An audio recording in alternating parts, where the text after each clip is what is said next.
মন খারাপ, অনেক অসহায় লাগছে, তাহলে শুনুন, আপনার মাথার উপরে যদি ছাদ থাকে, দুবেলা খাবারের যদি ব্যবস্থা থাকে, শরীরে যদি কাপড় থাকে এবং রাত্রে ঘুমানোর মতো যদি জায়গা থাকে, তাহলে বুঝে নেবেন গোটা দুনিয়ার 75% মানুষের মধ্যে আপনি সুখে আছেন। আপনার পকেটে যদি কিছু টাকা থাকে, আপনি যেখানে ইচ্ছা যেতে পারেন, পছন্দের কিছু কিনতে পারেন, তাহলে বুঝে নেবেন গোটা দুনিয়ার 20% বৃত্তশালী মানুষদের মধ্যে আপনি একজন।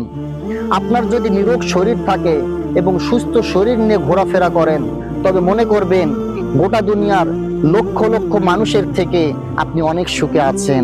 এই জন্য দুনিয়াটা পাওয়া এবং না পাওয়ার হিসাব মিলানোর জায়গা নয়। দুনিয়াটা আল্লাহর সন্তুষ্ট অর্জন করে নিজেকে জাহান্নাম থেকে মুক্ত করার জায়গা।